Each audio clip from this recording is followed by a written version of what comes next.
Hello and welcome to a special presentation from In the Money Media. We're here to talk about Haskell Day and the Haskell itself. It's going to be up on the In the Money Media YouTube channel. It's going to be the lead segment on the audio side of our podcast, where we'll have lots of other racing coverage as well. PTF and JK back with you.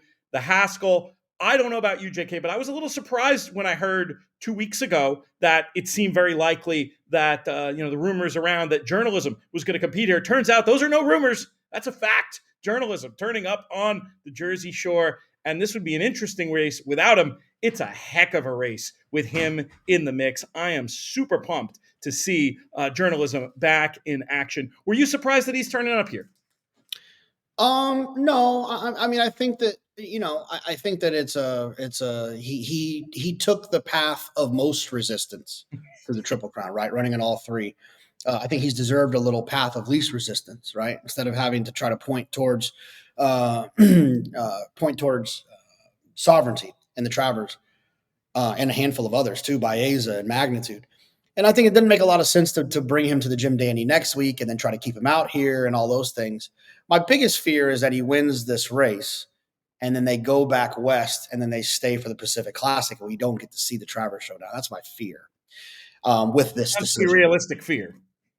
But there's also the idea that I would imagine, a little insider baseball, the contract, the Stallion contract, I feel like the words Haskell and Travers exist in there for kickers. So hopefully there's at least some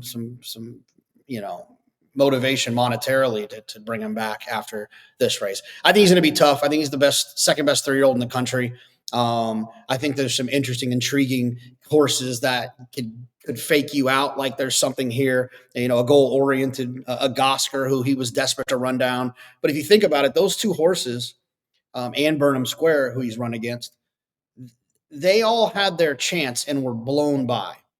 Now, I know Gosker was kind of blown by because it was a little bit late, but considering what journalism had to overcome throughout the race, that goes in the blown by category for me with Gosker.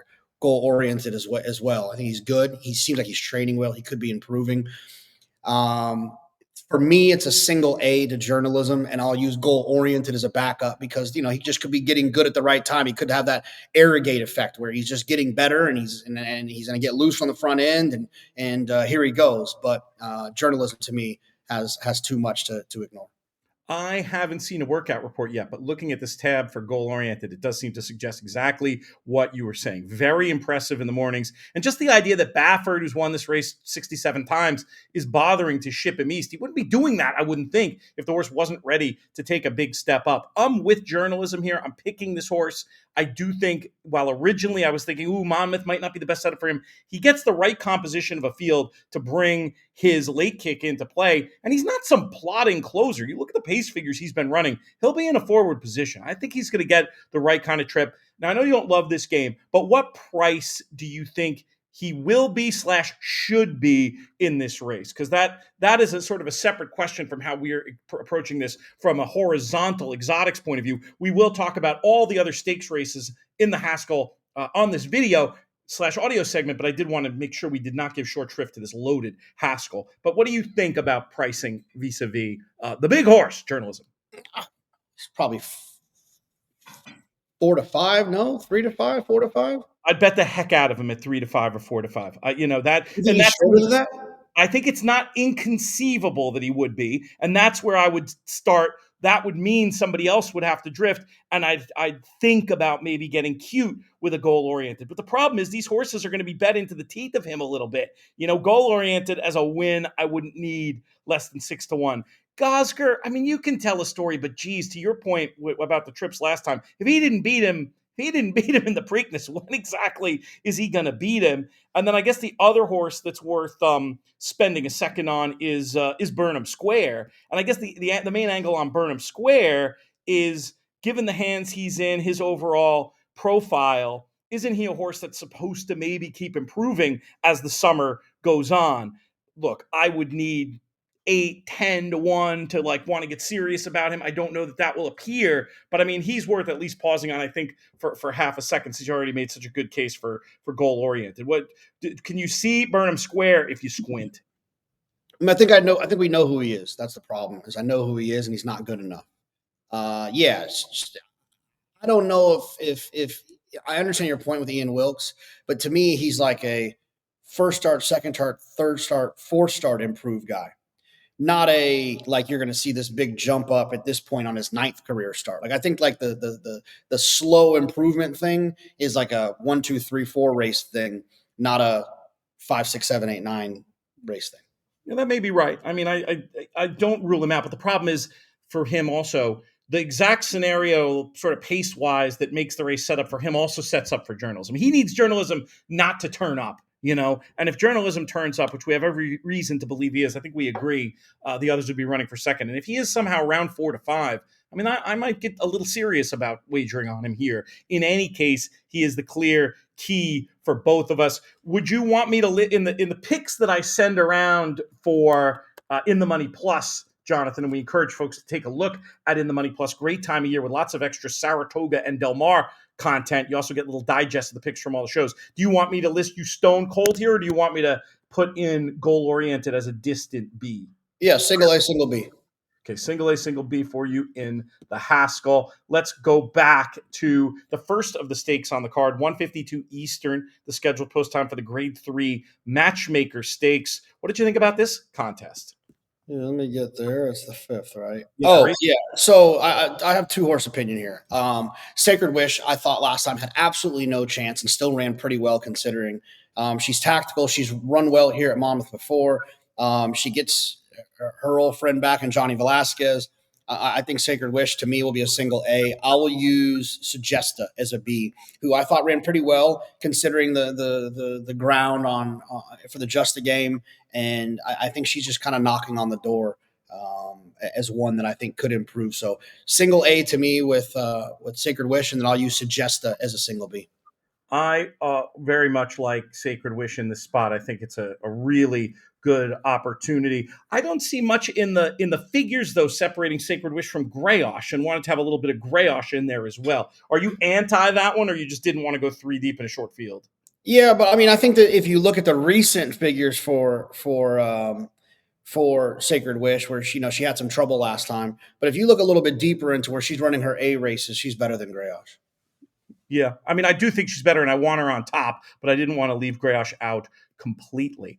Race number 6 is an opportunity to play an all stakes double on the middle of this card because we've got the Monmouth Cup up next, a race on paper that kind of looked like a match between the 4 Just a Touch and the 3 Classic Catch. But looking at the race more and looking at the pace scenario, Just a Touch really seems like you might have this field over a barrel. Now, I understand the last race wasn't nearly as good as the preceding ones.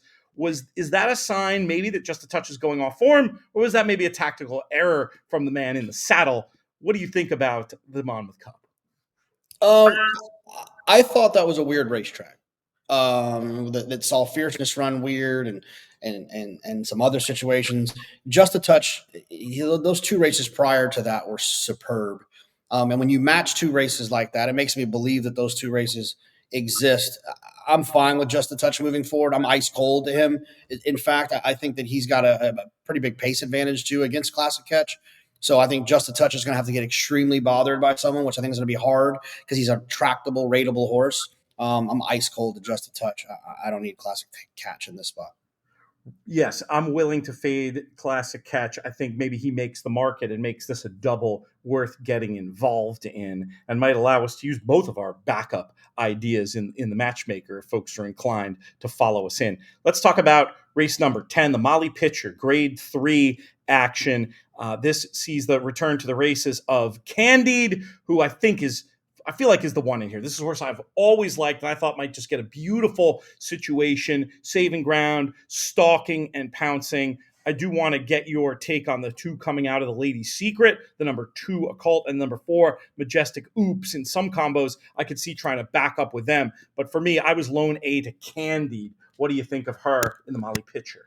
I want a little bit of 4 Majestic Oops. Dan Ward, I was on the air when he won the Dig a Diamond, and he basically said, I'm going to go to Monmouth and running all those stakes up there. And he came back and he won first out Monmouth, and he ran well.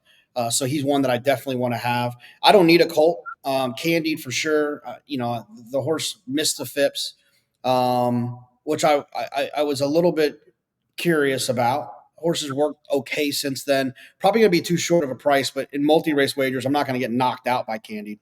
Right. So I 4 don't like randomized. I've said this before. I'll say it again. Randomized is a overbet horse who has done some really awesome things and won some really cool races when circumstances hit her right between the eyes. And I don't see that being the situation here. Leslie's Roses entered on Friday at Saratoga.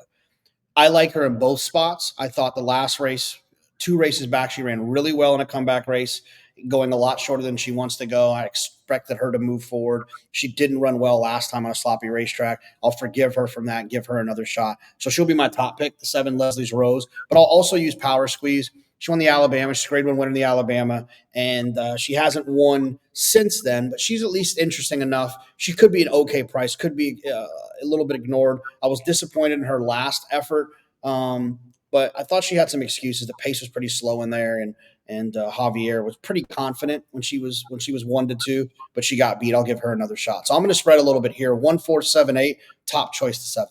All right, let's get on to the United Nations. Really interesting renewal of this one. And another one where I could tell a lot of stories. The one I decided that I wanted to talk about was the 3 redistricting. I really liked that race last time. Looked like a step up to me. The distance is a question mark. But as we've discussed on recent podcasts, JK, Chad Brown really makes it his business to think about all the intricacies of his horses and the distances they run and puts them in the right spots. If redistricting can stretch out, and on the blood, by the way, you would think it would be no problem at all. I think he is the most likely winner in this race. Do you agree? What do you think of redistricting and all the rest? It's funny on that point. Did you see Chad's quote in the DRF? Knowing him, I can see him saying this. It's hilarious. And he caught the guy, whoever asked him, who interviewed him. Let's see. Was Dave Grennick. Dave Grennick got him on the phone at the perfect time. He was feeling himself a little bit. I told Chad the other day, I said, your quote in the DRF was hilarious. He said, it makes no sense. And judging my Diana record, I'd be an expert in this category. I'd ask me, but what do I know? Yes, this was about the Fillies and Mares Turf Series and the fact that they've moved. They moved the Boston Spa. And yes, that was an amazing quote. Chad channeling Chad going into his professional wrestler mode, cutting a promo. He said, but what would I know? Yeah. So to your point, I'm not worried about the distance for redistricting. If he's running him in the spot, he thinks the smile in 3/8 is going to hit him right between the eyes. I'll use that when he's tactical too. He gets Flavian. We know what Flavian will do on a tactical turf horse in a big race. He takes advantage of these other people. He was close with Excellent Truth in the Diana. I don't know if you saw it, Pete. I know you've been running around, but we had Cherie mic'd up, and she basically told Johnny, just make sure Chad's not in front of you. Excellent Truth was in front of She Feels Pretty. So I think that redistricting could be tough. Some of these other horses have been trying to do too many other things, trying to go a little bit longer, trying to go 2 miles, trying to do all this other stuff. I just landed on the only other one I wanted was the 7 Rebel Red. I thought the horse ran extremely well last time at Churchill Downs, going the mile in 3/8. And I think is trending in the right direction. So Rebel Red for me will be another A. So I'll just use 2 A's, the 3 redistricting and the 7 Rebel Red. Yeah, the 7 was on my list to talk about as well. What do you have any chance? Do you see any opportunity for Major Dude to maybe rebound going this farther distance today, or are you tired of his act? No, I mean, I think that, we joke about Chad having a great feel for these things, but like Todd Pletcher is also a Hall of Famer. And the fact that Todd constantly has his horse going 8, 8, 8, 8, 8.5, 9. 9 doesn't go that great. 8.5, 8.5, 8, 8, 8. I don't think he wants to go a mile in 3/8. Gotcha. So you're willing to leave out. I will throw in on a backup line just based on the body of work, and it just seems to me a race where I want to have more coverage than 2, and I think the way I'm going to approach these doubles, etc., with the strong opinion on journalism, I think I can get away with using 3 and just mixing around the amounts so that the bet matches my opinion, which, as Mike Maloney will tell you, is the goal of writing a good bet. Any other thoughts, JK, from you on this card, on the Haskell itself? I mean, it's really a terrific day at Monmouth Park. I would be there. Yes, I'm out in California. People might think that, that indicates some sort of preference for Del Mar. It actually doesn't. dropping my daughter off at camp out here. So I'm in the neighborhood. I'm going to Del Mar, but my heart will be back on the Jersey Shore at Monmouth. I mean, obviously, I wish I could be in two places at once, but until we perfect that, I'm going to be very envious of everybody out there down the Jersey Shore on this Saturday. What do you think? Any other thoughts on this card? Yeah, we'll send Reagan Swinbank over or down for a in the money players podcast representation. He's going. He's breaking his Monmouth Maiden. He's never been there before. He is up in Saratoga as we speak. I'm sure it's 1:22. He's in the paddock bar at Saratoga right now. But on Saturday morning, he is flying down to make his first appearance at Monmouth to watch Sacred Witch run. Oh, that's awesome. Well, I think she looks great in the race. Godspeed to him. JK, Godspeed to you. Listeners, let us know in the comments what you think of the Haskell. Are we right? Is this journalism's another day for him to shine? Are we underselling some of the long shots? What do you think elsewhere on the card? Let's hear from you down there. If you're listening on the podcast side, navigate over to that YouTube channel. Subscribe while you're there. Thank you, JK, so much. And Godspeed this weekend at the Haskell.